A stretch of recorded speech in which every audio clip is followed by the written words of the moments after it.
Hello, everyone, and welcome to the LCP Blunt Talk podcast. Special edition coming from Da Nang, Vietnam, where the final weekend of the LCP will go on this weekend. And we have people here who are living and working and, may I say, breathing the LCP. So I will let our guests introduce themselves. Hey, I'm Piotr. I'm head of the product team for LCP. Take care of everything related to LCP and hopefully doing a good job, as I'm sure you guys will tell me. Yeah? I think you're doing an excellent job. And it's not just because I'm the CEO of Team Secret, but like truly from the bottom of my heart, if I could thank you, I would. But no, I'm Team Secret's CEO. My name is John, and I'm the one responsible for all the leaks in our organization. It's nice. Yeah, and my name is Vestion. I was on the first episode of Blunt Talk, and I'm here again, obviously English caster for the LCP. I've been in the region for years and years, coming from Oceania, and now more involved in the greater region. So it's great to be here once again with everyone else. Okay. John, I think that the script for the final is like already fixed. So if you have any problem with Piotr, I think you can like fire it away. Oh yeah, Don't worry. I The definitely things is already fixed. I hope it's the right script. So how's Da Nang treated you so far? I mean, I love it. I love being in Vietnam. This is why, one of the reasons why we wanted to invest in Vietnam for the last several years. It's great to be able to finally play here, on such a grand stage. And I think the fans and the excitement, everything, you can just feel it as soon as you get here. Yeah. I mean, personally, obviously I'm from New Zealand, so being here in Da Nang is very, very hot and very humid. But other than that, I'm really, really enjoying it. I mean, I'm sweating profusely, but I'm getting to go around the stadium, meet a lot of people, obviously meeting John, Piotr, and Lou now in person for the first time, as well as many others. I've loved it more than I could possibly explain. Yeah, likewise. I mean, I feel similarly to you about the weather, but it's my first time actually in Da Nang, not my first time in Vietnam. So far, really awesome. I'm definitely looking forward to what we can do here. So far, the food's been great, atmosphere has been great. Let's hope it continues. So you satisfied with the decision to make the LCB final weekend in Da Nang, right? Oh yeah, So far. Yeah, for sure. I mean, it was it took us a while to make that decision. Things were moving pretty fast in the first year, but I think we're in the right place. I'm super excited that we can bring the event to Vietnamese fans, especially. And yeah, let's hope we continue. Can you share more about the decision to make the final in Da Nang? What's the best thing about it? Yeah, I mean, in general, we have the sort of base, the studio for LCP in Taipei. And so that's the city that's seen the most play so far on site, right? But we do want to, we cover pretty much all of APAC, except Korea, that China that has their own region. So we want to bring our events and the kind of experience like this to fans all over the region. So that's why Vietnam was one of the kind of first places we thought about. The fans here are passionate. There's tons of them. They really love League of Legends. The region has a long history, obviously, of hosting League of Legends events and of the fandom. And besides that, there's a lot of, I'd say, logistical reasons. Wherever we bring an event like this, it's not just us, like Riot or our team. Obviously, this couldn't happen without the support of Da Nang City, our partners FPT, our publisher BNG. So there's really hundreds of people that contribute to this, and I think all of that kind of coming together is what enables us to bring an event like this to the fans, and then that was also what made us choose Da Nang as the first destination.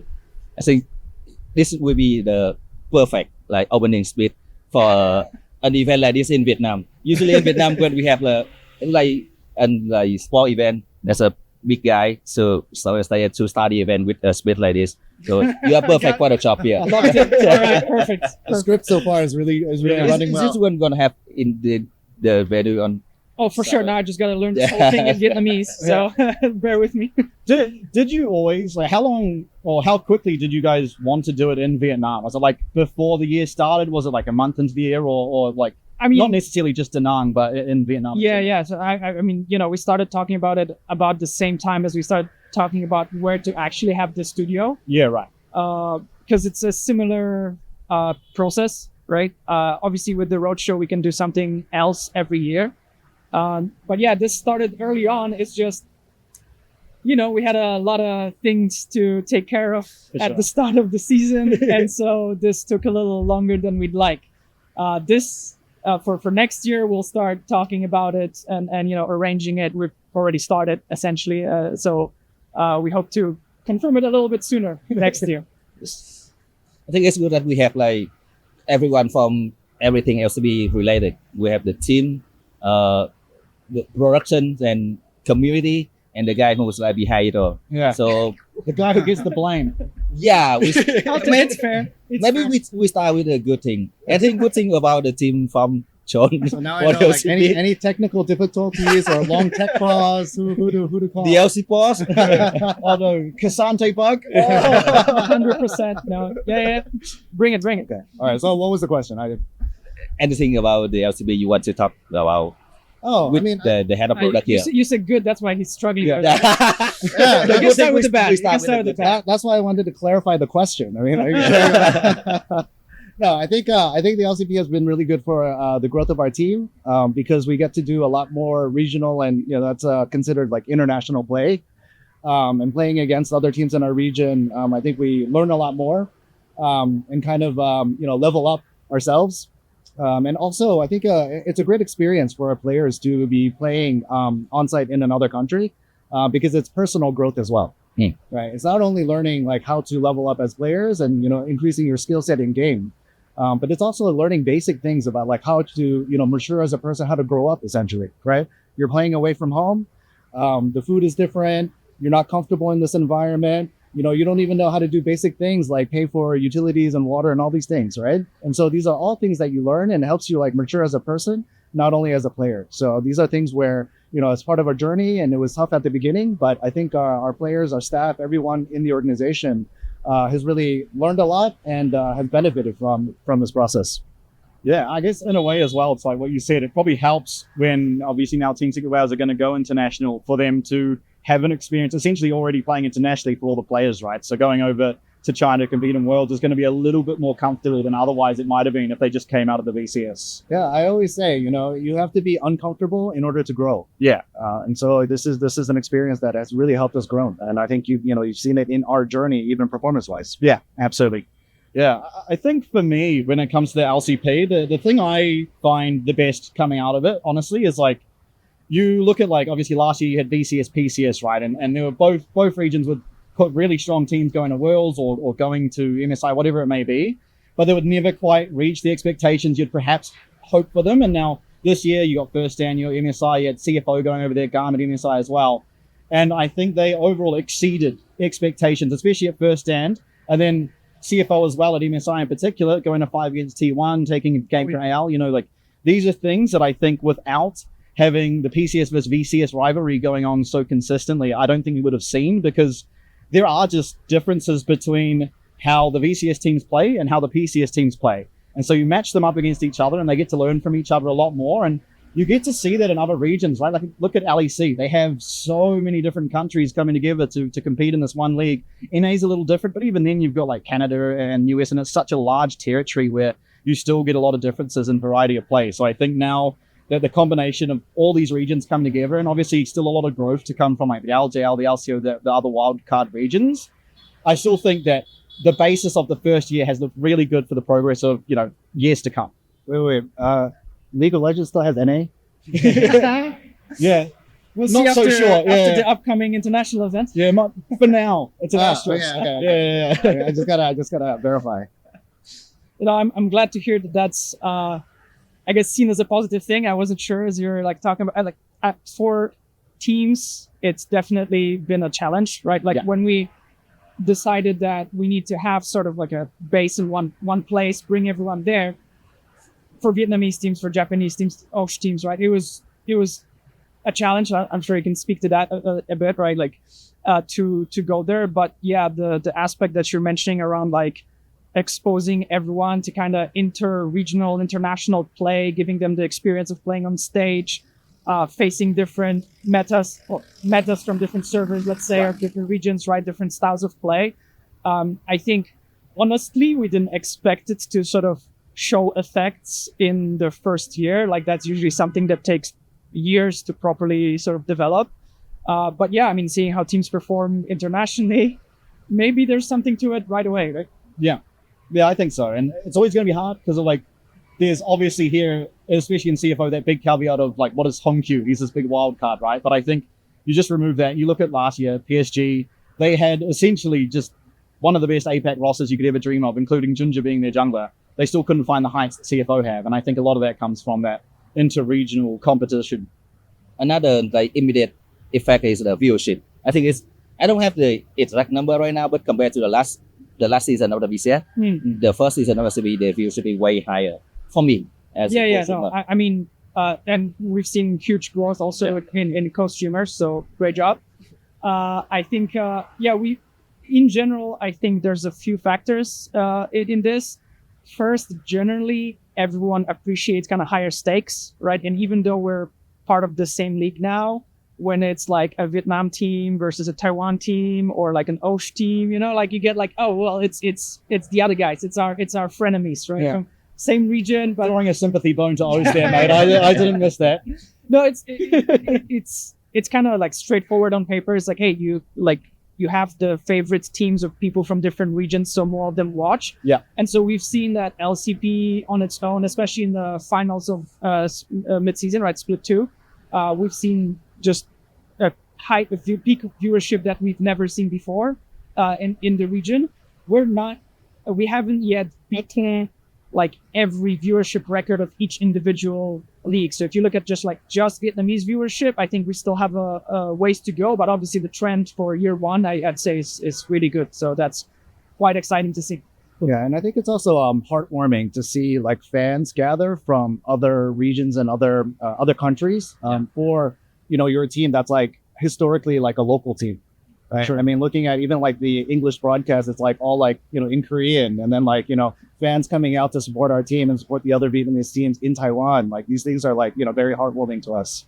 Yeah. I think to that as well, real quick, is like one of the best things that I see in the LCP in comparison to literally any other region in the world is it's like, it doesn't really matter what team someone's a fan of because they all seem to just be a fan of the league. Like as soon as, let's say, GARM is out, like right now, right, I'm sure 99% of the GARM fans are now just going to be supporting Team Secret Wales, right? Like they don't have this passionate thing where they're like, okay, my team's out, I hate every other team, right? It's very much a community where everyone is kind of on board at supporting each other. And you see that as well when they go internationally. So I think that's really heartwarming to see. And it's something I think that's really important for the newest league in the world. Yeah.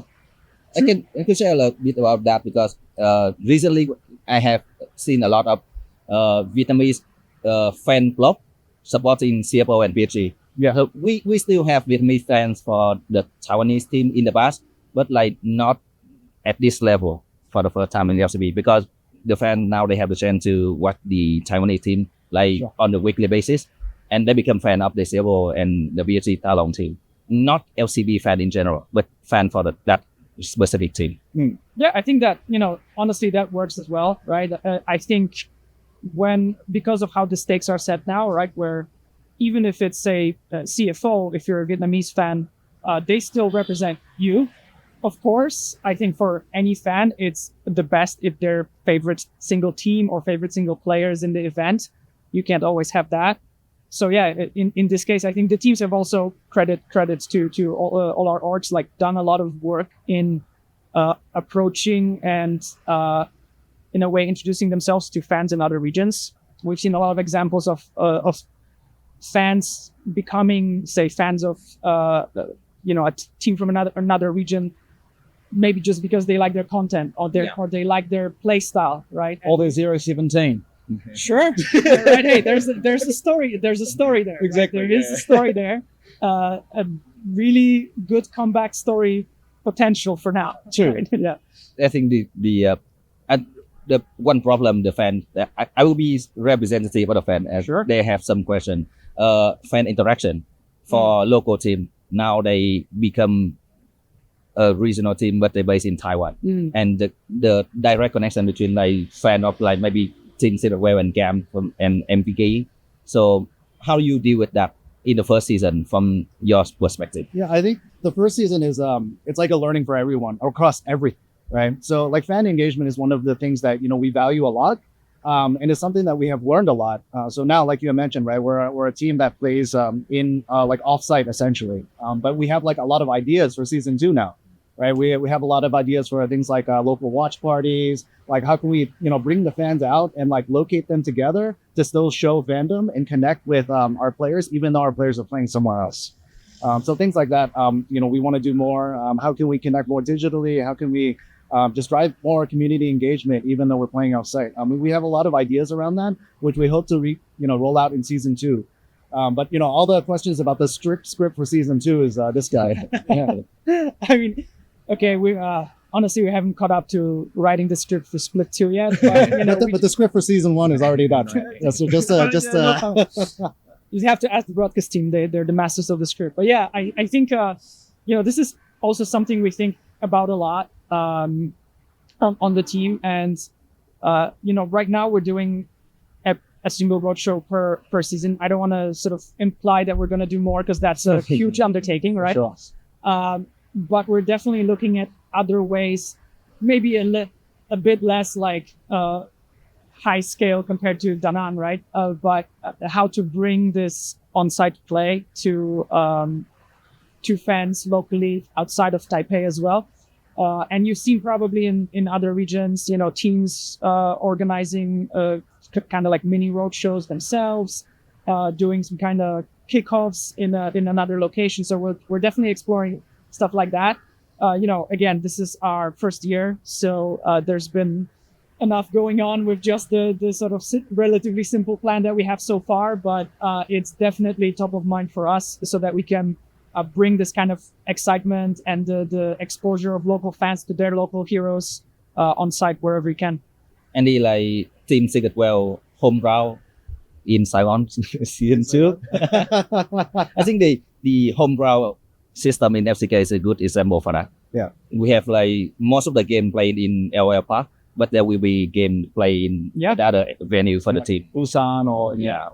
Yeah, I mean, I'm really happy about the I guess the openness to experimentation, because I think this leads to overall better product. And I can, you can see like some of the results, right? Like even coming into Da Nang, you just feel like the excitement, even as the stadium and the venue is getting set up, you kind of feel like, this is like a big thing. And I know it's a huge undertaking, but you see like, sort of the results of doing that. So hopefully, things like that can be either expanded upon or there's more ideas that you can try.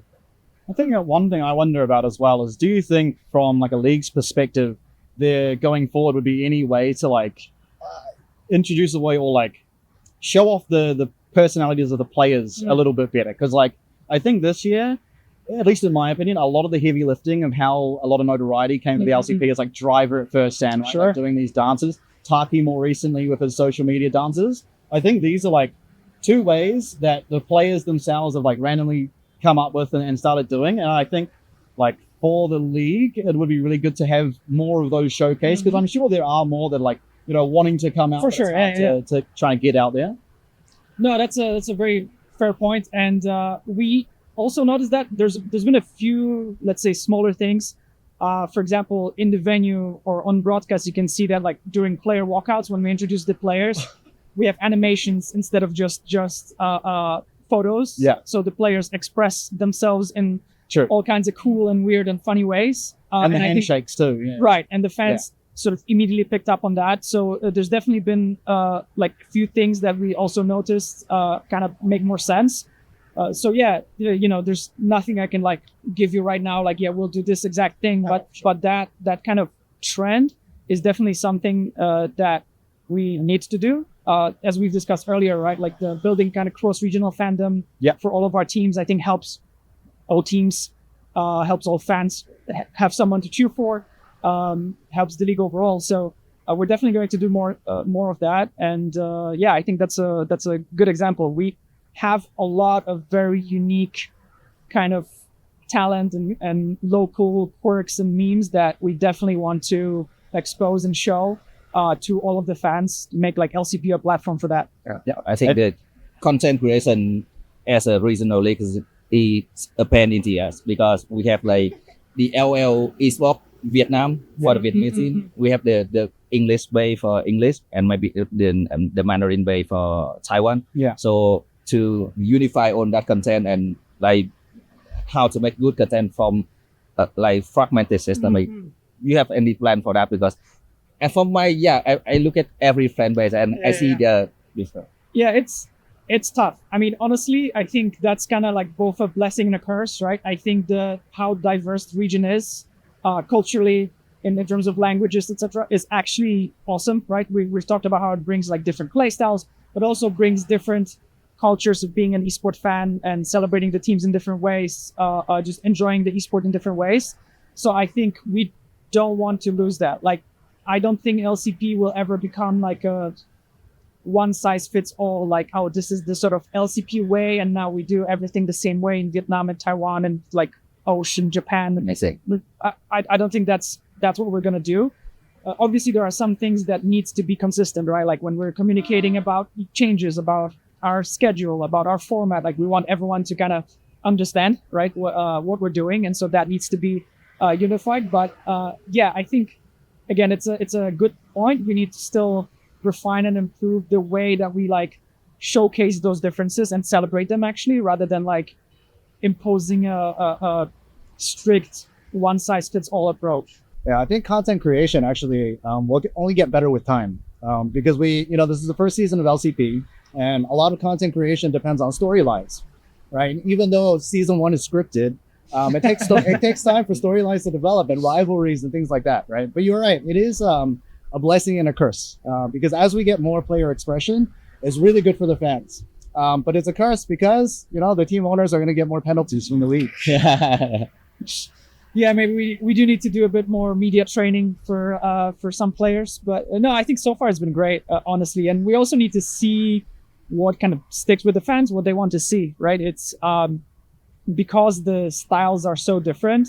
Again, we don't want to ram any particular style of content or like storylines down people's throats. We just want to find out what they like and what they engage with. And if that's different in every country or in every language, it's going to be a lot harder to deal with, but so be it. We'll do our best. Talking about content, like Taki can lift a lot of things off your shoulder, right, Sean? Because for some other team, the CEO like had to be the main guy. some other but I only see you in like one video of the team, something like a team meeting when you like have a workshop with a because it's because I taught Taki every dance he knows. Okay. That's why he actually learned dancing from me, right? So when you're able to teach, you can delegate and then you can chill. There's a stage. I mean, I don't think the type of dancing that I do is not appropriate for this podcast. Right. So you really want to see that dance, don't you? Yeah. No, because the men's section about 2025. So I think we talk about a lot about the good thing. I think about the bad thing. No, unleashing the spicy one. Yeah, I think the one thing about 2025 that was, I guess, a little bit, I don't know if disappointing is the right word, but it feels like there's a very big disconnect between like the top 5 teams, which are all PCS, VCS, and then the bottom 2 teams, which are the LJL and the Chiefs. And like, while there are some positives where that created a rivalry between the LJL and OS, and then obviously the upper rivalry, I think it makes it a lot harder for fans of Oceania or fans of LJL to be as passionate about the region in these cases. And I guess I wonder, from your perspective, is there something as a league where it's not necessarily always going to be based on performance, because you can't, as right, improve the performance of any teams, but is there a way that you could possibly improve the hopes of a region, perhaps? Woo! Yeah, that's a tough one. I mean, a little bit of that is, what we looked at from the start. So basically, when we were considering, which teams do we approach, how many slots can be just straight up won by competitive merit versus how many do we want to use to include the regions that maybe didn't perform as well. Although maybe in Japan's case, like SAGG did quite last year, right? Yeah, So sure. this seemed like a no-brainer. And you're right. Like we obviously can't control, script aside, can't control how the teams perform. But yeah, I think there are ways to improve the chances over a region, or like any of the like sub regions, let's say that are part of the league. It's not easy and it's not fast, but it's definitely one of our responsibilities as the league. So yeah, if you're gonna blame someone, like, bring it, right? So generally the way we approach it is like to improve the competitive performance of a region, right? There's a couple of things that it needs. Stability is one, and sustainability for the teams that are there. It needs to have a healthy like ecosystem and a healthy path to pro, right? So it needs to have a lot of new, fresh blood, young talent coming in and challenging the incumbents, right? To do that, the kind of local league needs to exist, needs to sustain, and needs to be relatively competitive. It needs to be just basically a good business for the partner that's operating it and for the teams that are participating. It needs to have fans and so on and so forth, right? So there's a lot of components. Some we have more control over than others. But yeah, so a little bit of that is reflected in how we select the teams. Obviously, having promo relegation, right, is one of the biggest components of that. Yeah. So I don't want to say that we kind of like outsource the responsibility to the regions. Like, hey, you have a path, so figure it out, right? There's things we're still doing, and in every kind of region or market or country, it works differently. We don't have like this same approach everywhere. So like VCS, PCS, LJL, OSH, they had kind of leagues that existed already when we started LCP. So that was pretty straightforward, right? Just plug them in. And then we've also worked with our local like Riot offices, our publishers locally, other partners to set up smaller, I guess, local leagues that generally fit into the wildcard qualifier. Yeah. That then brings you to Promorello. So, we've set up the path. We're working with our local stakeholders to make those leagues better and just basically survive and sustain. I think once that happens, we're going to see just pressure from the bottom, from the new challenger, if you will, teams coming up. Right. And then hopefully we'll see improvement from the top just by virtue of the teams playing against each other. And then, the players, teams, like Johnny was saying about like the players maturing just by virtue of having a job in another country, essentially, right? Like that's, with that experience, they become not just hopefully better players competitively, but just better role models for the players back home, so to speak, right? Sure. Yeah, I mean, the answer is very obvious, right? The league should just give some money so that we can import some Koreans. No, but we have Korean in the league. Yeah, how'd that go for you? No, it always happens. Every single year, people think that they can just win by doing that like one move. It's like break the glass in case of emergency, and then it never works out. Right? There's all these cultural integration things, and it's just like it's but they think like it can work. But to your point, in all seriousness, I think long-term sustainability is really like the key, right? Like for us, like even if you look at our players, right, and our team, we've had some of the same players come back, and it's been like 3, 4, 5 years of development before we've even made it to Worlds finally, and we feel like we've had this like mental breakthrough, right, to get to this level, and to qualify in such a I don't want to say like dominant way, but it was like even better than my expectations. But this is like kind of years in the making, right? Like Eddie has been with us since like the very beginning. It's been many years, and you need time to be able to develop players not only from a skill set perspective, but also like culturally, mentally, all this type of stuff that makes you a tough player.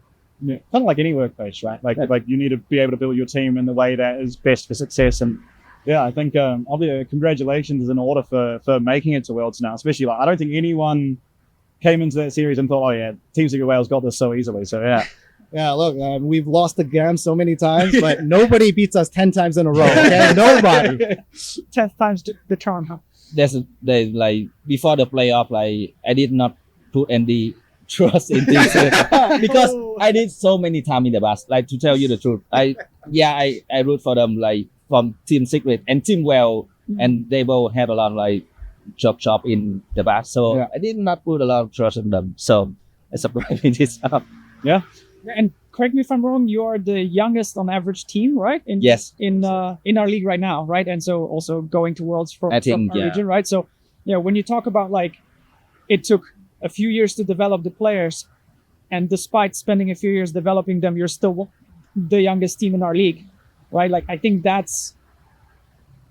we need to enable stories like that, right? Like we need to enable teams to be able to do that. So take those young players, right? Spend a few years developing them before you can make it to these stages. So I think that's what I see as our responsibility. And boy, is it hard, but we're working at it. Oceania's got you with the 0-19 to 19-0 run, mate. Don't you worry.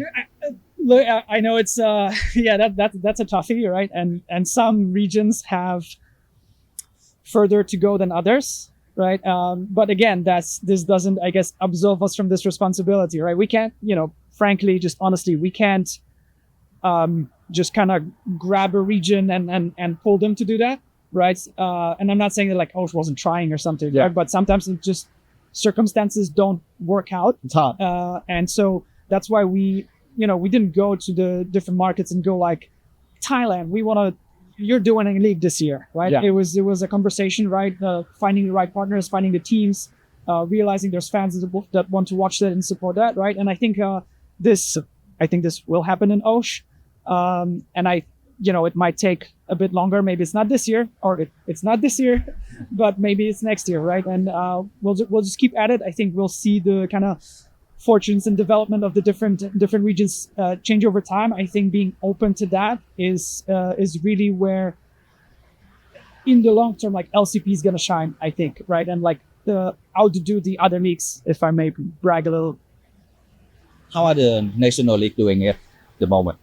For us, like the wildcard leagues, honestly, I think they're great. Okay, I can't tell you all of the teams that won off the top of my head, right? But there's been a lot of discussions. We've had some of the discussion of like, can those teams beat the Promo Relo teams, right? Yeah. And there's a lot of conversation that would indicate, at least to me, and I have to honestly say, like, obviously I haven't seen all of the teams play. I can't follow all of that. It's almost too much, right? But I think it's a healthy system so far. And also, to be transparent, right? I talked about like we've had a bit of a slow start, right? This year.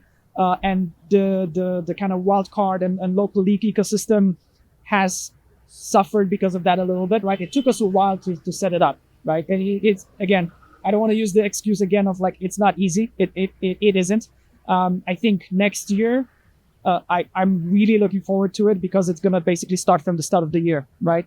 And I think, don't quote me on this, I think we're gonna have something like maybe 10, if not more, local leagues, right? Oh. We're kind of underneath LCP, right? That's huge, Yeah. right? And even if in some cases maybe it's a smaller one, right, that just provides this chance to players. I think once you kind of see that as a local, you're like a strong player on your server in your country. I think once you see that, we'll see this kind of pressure from the bottom that essentially forces all of our teams in LCP to adapt and overcome. I think, speaking from my experience, I would love for the other C team to come back to the LCP, because I think, John, you can vouch for that. C, as a reason, we love to fight each other. So the national pride between the C team is really heated from the old GBL era, when like Vietnamese team like facing like Thailand, Indonesia, Philippines. The comment section is fire. So I miss that. I miss that, like battling with Bangkok Titan, Singapore Sentinel, and other team, Manila Eagle. So I hope we can see them soon in the LCP. Yeah, same. I'm really looking forward to that. I mean, this is kind of my background in esports. That's what I used to do in Europe, what I was really passionate about. I think, we talked a lot about like teams kind of promoting themselves and building fandom also in other countries, but 100%, no matter what, like the best case, right, is that for fans is to cheer from someone from their country. Yeah. Right? It doesn't matter how much of an underdog you are and like how slim your chances may be. It's definitely something that like will bring more fans to LCP, right, to all of the teams, and will, I think, make other countries, and then consequently those leagues and those partners that are running them and the teams really sort of redouble their efforts into getting good at esports. So for 2025, we have in Vietnam we call CFO the big brother of the league, and Fair they enough. did a really good job in the first stand and MSI.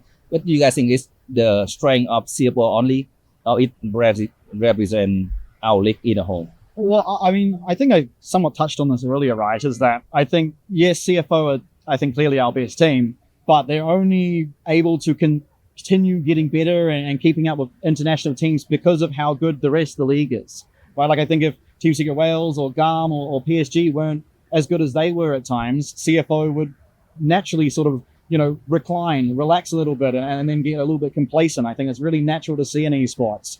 But this whole year, it's like, it doesn't matter how much CFO win by, or like they might be 9-0, but every series is still like, wow, they're like actually having to really work for this. They'll still end up winning, but it's never very clean, and it takes like really good gameplay out of them to get it done, which means they are just still having to continue improving.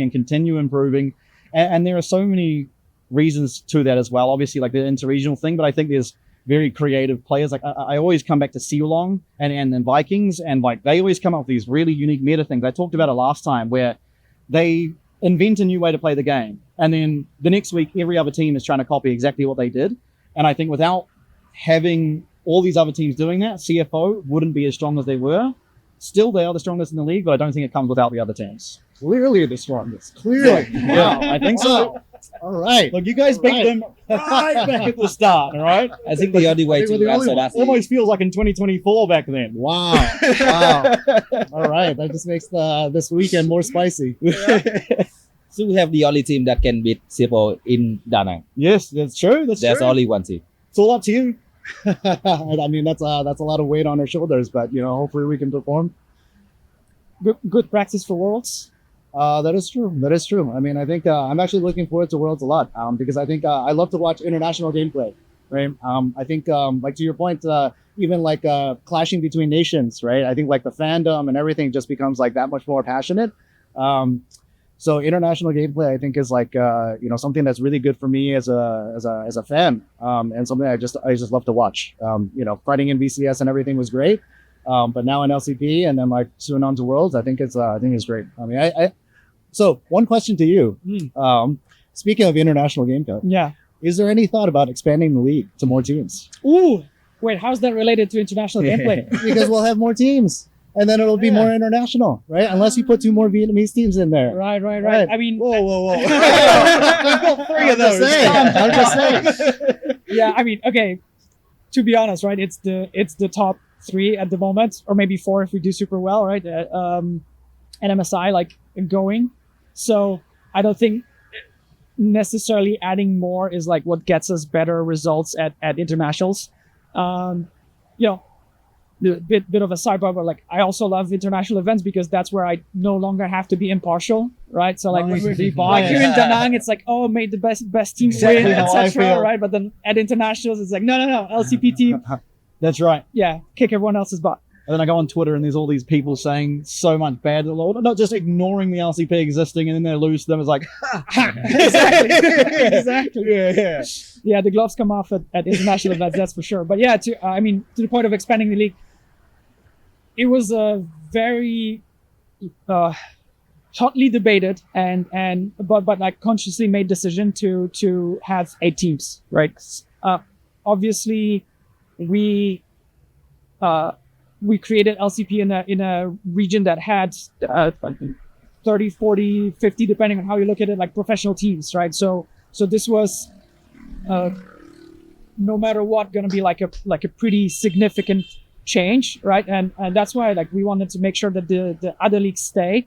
And so it's a bit of a cop out, my answer now, right? But like I want to make sure that all of the local leagues are good enough for teams to kind of like survive and continue in esports, so that being in or out of LCP is not like a do or die, right? For them as a Oregon esports. But of course, every other week we discuss, would we expand, would we not expand? And again, coming back to like the reason for 8 teams, frankly, there's like fewer mouths to feed. I know it sounds pretty brutal, right? But the GRP, right, that the teams get, that they share, right, the prize money, right, the rewards, chances in international events, how much exposure you get on broadcast, right, is more concentrated. And I think before we make a step like expanding to 10 teams, because that's a really big step. I know it doesn't seem like it when you have 8 teams, just adding 2 more, right? But it expands our schedule massively, right? So like if you would want to make format changes, you want to try something new, try something different, give the teams more games, that's a massive undertaking when we have 10 teams, right? So yeah, again, to kind of answer your question, I don't think necessarily that'd be like our solution to get better at the internationals, right? Because really that's the top teams that need to kind of get better. And as you said, I think they need to like sharpen each other up, right? And play more against each other. So we are looking at like, okay, how can we make the best teams, like give them a better prep for international events, right? Is there, would you say, more incentive for the league to add more Vietnamese teams because game time is over? I mean, it's, I think, look, there's incentive to have more teams from everywhere. Yeah. So you acknowledge that game time is over. No comment on that one. I think I still have to be impartial. Ask me when it's like international events time, then I can tell you. I think also like everyone here will agree as well. You look back last year, right? VCS, very top heavy. PCS, very top heavy. OCE, very top heavy. LJL, very top heavy. So like, even now we have the LCP, it's like not as top heavy. Like instead of having like 3 really good teams and then the rest are kind of like, maybe there's a chance, but you never really got that much hope. Now it's more like, okay, there's 5 teams where realistically you wouldn't be surprised to see any one of them come top 3. Right. And there's, you know, obviously the LJL and the OC teams that are still struggling, but like even then they get competitive with each other as well. Like Chiefs have been taking games off many of the teams in the league. It's not unbelievable that they could have done it. Whereas you go back to the PCS, there were some teams where it was just like, wow, like they just don't have a chance. They just like, for lack of a better word, suck. Like they actually just suck. You compare them to like PSG back then, they just sucked. And I'm sure the same happened in the VCS, although I wasn't so closely following it. But like, I think the same would happen in the LCP. If you like expand it right now, you'd probably end up having, okay, now there's 5 really good teams and 5 not so good teams. And like, what does that improve? Maybe viewership, but even then maybe it hinders it because people's favorite teams are off air more often than not. So yeah. We have really harsh word for that. Like we have more trust much to be blunt. Yeah. I mean, that's like CFO versus like the very bottom. Right. Yeah. It's kind of, you see it on the schedule. It's like, is it enough to incite viewership? Yeah. I think that's obviously that's one of the risks, right? It's not the, I would say, main reason why we don't expand, but sure. I mean, you might get lucky, right? And you might add like another 2 top tier contenders for the top teams that like, are always, I don't know, top 3, top 4 and contend for those international events. You might add the new bottom 2 teams, right? Yeah. Which doesn't really help anyone because honestly, at that point, some of them might be almost more helpful to their region, pulling up the teams in their local league rather than kind of like giving gimme wins it to the top teams in LCP. Sure. Right. But yeah, it's really, I mean, this is, it's like an impossible. You win it. You can predict lose that, either right? way. You win either way. It's like you can't predict that. So I think it's a while still until we take that risk. But you never know.